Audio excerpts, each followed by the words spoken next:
कि दुर्गा सप्तशती का जो 7वां अध्याय है, यदि उसके द्वारा विशेष रूप से हवन किया जाए, वो जो माँ कालिका को समर्पित है, जिसमें प्राकट्य बताया गया माँ का, तो फिर बड़े बड़े वो जो कुछ जो घर के अंदर भी जिन चीज़ों का वास हो रखा है, वो भी वहाँ पे रास्ता छोड़ देती हैं। और दुश्मन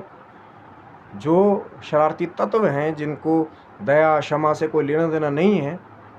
जो सिर्फ अपनी ईर्ष्या या अपने अहंकार की पूर्ति कर रहे हैं, तो बैठे बैठे भी माँ भगवती जो है, जब आप हवन करते हैं, माँ का आराधन करते हैं, पूजन करते हैं, तो बैठे बैठे माँ वो जो बैठे हुए हैं ना, वो जो अपने आप को जो तांत्रिक सिद्धियाँ पा करके, मैं फिर वही शब्द कह रहा हूँ कि सभी के लिए मैं वो बातें नहीं कह रहा हूँ। कुछ एक ऐसे हैं शरारती तत्व चंद, जो कुछ शक्तियाँ प्राप्त करके, जिनसे प्राप्त की, माँ के नाम की शक्तियाँ प्राप्त की, और वही माँ भगवती की शक्तियों को अभिचार कर्मों के लिए यूज़ करते हैं, मारन मोहन वशीकरण उच्चाटन ऐसी चीज़ों के लिए यूज़ करते हैं। लेकिन माँ भगवती का भी जब भाव से, समर्पण से फिर पूजन किया जाता है, माँ को अरदास लगाई जाती है कि माँ, बहुत आपके भक्तों के ऊपर गलत इसका प्रयोग हो रहा है। तो जब वो जो माँ चंडिका का रूप है, माँ काली का, माँ भद्रकाली का रूप है, वो अपने भक्तों की रक्षा भी स्वयं करती है। माँ ने पहले कहा हुआ है कि माँ की शक्तियों का यदि आप गलत प्रयोग करेंगे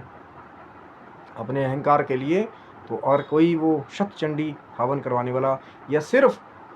एक ही बार अगर भाव से जो है वो चंडी हवन कर दिया जाए, तो ऐसे घरों में पहले तो नकारात्मकता को दूर कर देता है, और दूसरा वो जो कुछ शरारती तत्व है जो बार बार ये सोचते हैं कि हम ही सर्वोपरि हैं, हम सब कुछ कर देंगे, तंत्र से ही होगा। तो तंत्र की भी माँ और बाप तो माँ भगवती है, जहाँ से तंत्र की शक्तियाँ पाई है। भगवान शिव और माँ जगदम्बा के बीच का संवाद है, तंत्र शास्त्र बन गया। उसको पढ़ करके